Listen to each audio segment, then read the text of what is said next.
This video is now in session, and the Democrats, or not the Democrats, but the Republicans are doing more gerrymandering. And we're going to take a break from the 2021 election in this video to talk about these GOP gerrymanders. So over the past, week or two, new maps have been passed in new maps have been passed in Iowa, Alabama, and North Carolina. So we're going to take a look at those three, and then we're also going to look at a few other maps.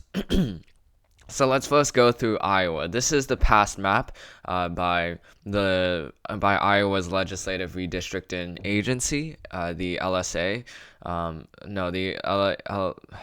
Legislative Services Agency, which conducts the redistricting that occurs every single decade in Iowa. So this map is a lot worse for the Democratic Party. We looked at Iowa before. The first map by the LSA had one likely Democratic seat, one likely Republican seat, one safe Republican seat, and one competitive seat. So you can see here this matches the partisanship of Iowa because essentially Iowa voted for Trump by around 55%. This somewhat matches it because if you split this in two, so this is 50% right here. You split this in two, this is like 25%, and then you add 14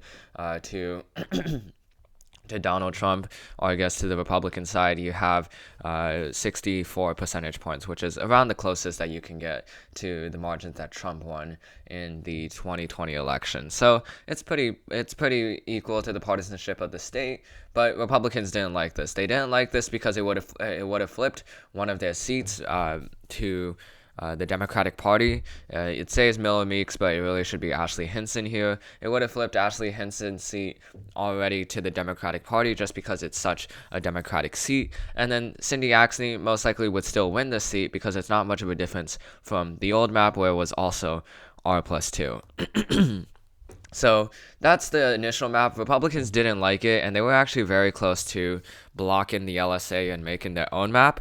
The LSA realized this, and as a result, they buckled to political pressure, and that's why they produced the second map, which was a lot more favorable for the Republican Party, and this was the map that eventually passed, which is that one of the competitive seats becomes a Republican-leaning seat. You can see here that Miller Meeks gets put into an R+4 seat. That's a little bit less partisan than, or I guess less Republican than it was previously, but she'd most likely win given that she won in the 2020 election. Yes, she did win by around 6 votes. When there was around like 150,000 votes, but she's the incumbent now, so she'll have a much better chance at winning re-election.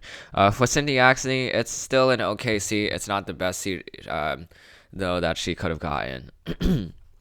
So that's Iowa. Iowa has now been finished.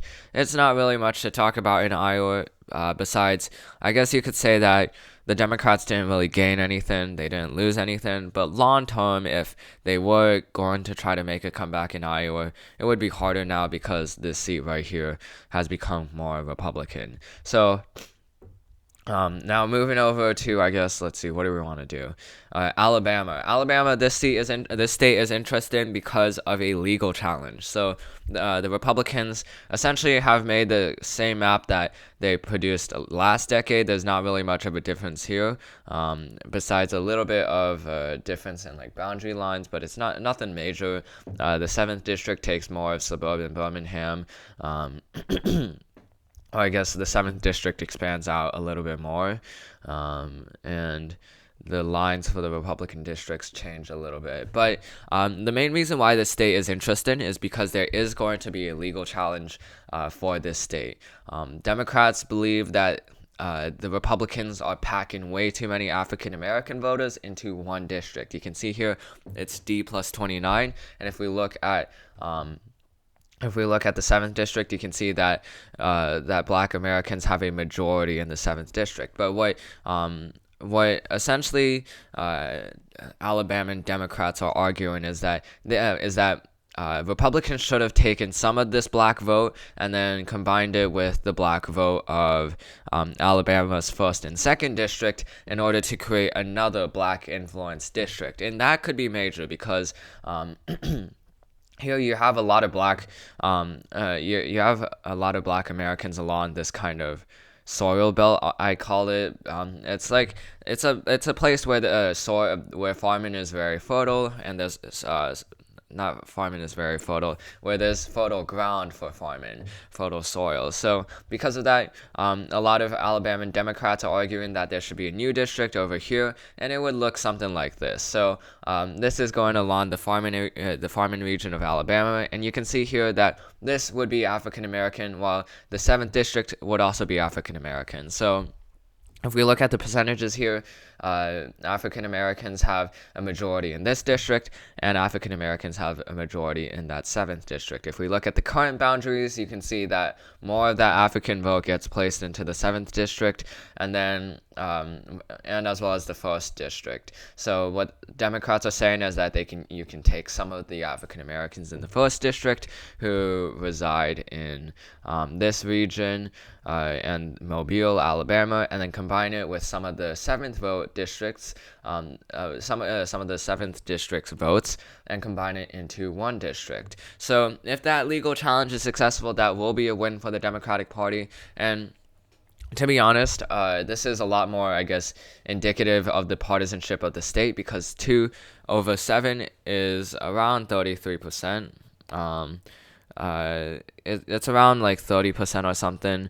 And then if you look at the voting patterns, Alabama has voted for Republican by from 70% to 30%. It's around there, maybe 67 to 33%. But it would be a lot more partisanship. It would, I guess, cater a lot more to the partisan demographics if this map was produced, and it's also a lot more compact than the current boundaries or the boundaries that are proposed by the Republican Party. So we'll have to see there. That case will be interesting. And then finally, we have North Carolina. North Carolina, we initially thought was not going to be extreme with their gerrymandering, especially considering Tom Hoffler in 2010. He gerrymandered the hell out of this state. Including, like, if you remember, there was a district that went along, I believe, I-85 between Charlotte and Greensboro. It was a very small district. It was a very thin district. But then they replaced it with this map, and this map is has 5 Democratic seats and 8 Republican seats. But the Republicans have decided that they want to go back to that extreme gerrymander of 3 seats to the Democratic Party and 11 seats to the Republican Party. The only difference here is that there is an addition of 1 district between 2010 and 2020. You can see 13 to 14. So basically, they're making that new district into a competitive district for the incumbent Democrats. So if you look here, there should be a Democrat that's screwed here. Yeah, Kathy Manning is screwed in this district. And that's pretty much it. But it is definitely not indicative of the partisanship of North Carolina. I'd say that it should be either 7-7 split or at the very least 6-8 in order to match the Democratic and Republican vote shares in previous presidential elections. It's actually very similar to the map that North Carolina Republicans made between around 2013, around 2018. So you can see here that there are 3 districts, 1, 2, 3, that go for the Democratic Party. The difference here is that 1, 2, 3 is that you split the Durham area from 2 districts to 3 districts, 1, 2, 3, instead of 2 districts right here. So that just shows how the research triangle is growing in population. But this will definitely go through court, and the difference between 2010 and 2020 is that the North Carolina Supreme Court is a little bit more Republican than it used to be, given that they have more seats compared to the previous election. So there is a chance that Republicans could get away with it. I'd say it's pretty slim, though, given that it's rare. This map is really not that part. It's really gerrymandered for the Republican Party. And if you're wondering why Roy Cooper, who's the Democratic governor of North Carolina, why he can't do anything to veto this, basically the redistricting process in North Carolina goes that state legislatures have the entire control of redistricting. Governors do not have any veto powers. So Roy Cooper does not have a say in this redistricting. If he did have a say, what would most likely happen is, if we go down here, a map similar to like this CST6 or even CBK4. If we go into this map, basically this district is basically this corridor. I believe it's the I-40 corridor. You can see it's all Democratic seats right here. So 1, 2, 3, 4, 5. These two seats become a little bit more competitive, and then Charlotte still gets its own. It still gets its own district. So that's what would have most likely happened if the purpose of North Carolina's maps were to be equal to the partisanship of the state. But obviously Republicans have a majority there, and they control the process, and obviously they're going to gerrymander that map. Illinois, I think we already talked about this, but this map is kind of stupid, to be honest. The Democrats could have gerrymandered Illinois 17th district a lot better to make it D+6, and then they could have also made Illinois 13th district a lot more compact than this to make it more like D+8. What they also do is they make Illinois' 14th district go a little bit too far out into the rural Republican areas of Illinois, which means that in 2028 we could potentially see this seat become a lot more Republican than its current state. So that's just things to note about Illinois, but they'll most likely pass that map, even though it's not the best map that they can create. In New Mexico, I'm not sure if we talked about this already, but New Mexico has has narrowed down its choices to 3 options: concept A, E, and H. So I believe that New Mexico Democrats have a lot of say in this plans, which means that there is a high chance that Concept H will get passed, which would not doom Representative Harrell, but it would make her election a lot harder in 2022 because she presided over an R+14 district, and now it's D+1. The other thing to note is that Representative Small, who was a Democrat, represented the 2nd district between 2018 and 2020. So the fact that a Democrat was able to win in an R+14 district indicates that a Democrat has a very high chance of winning in a D+1 district. So that's something to know about New Mexico. The reason why this seat is competitive is what it does is it takes the Albuquerque vote, splits that vote in half by splitting it between the 3rd district and the 2nd district, and then the 1st district takes a little bit more Republican votes from southern New Mexico, southeast New Mexico, so it goes from D+14 to D+7. This goes from D+18 to D+11. So that's New Mexico. That's the map that's most likely going to get passed. Is there any? Oh, yeah. Okay. Michigan has also narrowed down its options. So Michigan has 3 plans. I don't know why they called it Apple, Birch, and Chestnut, but anyway, these maps are like the most. They're okay for the Democrats. It's not the best option that they could get. Obviously, the best option would be like a 8-7 majority, not an 8-7, a 7-6 majority for the Democratic Party. I'm wondering if they have any of those kinds of seats. 1, 2, 3, 4, 5. Yeah, they only at most have 5 districts that are favored for the Democratic Party. So that's pretty much the best that the Democrats can do in these 2 maps. So if we go over it, you can see the Apple plan has Peter Mayer go into a much more Democratic seat, and he has a chance of winning this seat because he has been incredibly moderate throughout the 117th Congress, but it's most likely going to go for a Democrat. If we look here, Alyssa Slotkin's seat actually gets a little bit more Democratic. It goes from R+6 to R+4. The fact that she can win in an R+6 district means that she has a high chance of winning in an R+4 district in a year that doesn't favor the Democratic Party. You can see that the 8th district, or basically it goes from the 5th district to the 8th district. The difference here is it goes from D+1 to R+2, so that's a setback for Daniel Kildee, but he can still win that seat. The main loser of this, though, is Andy Levin. Andy Levin, basically in this map, goes from a D+8 district, as you can see right here,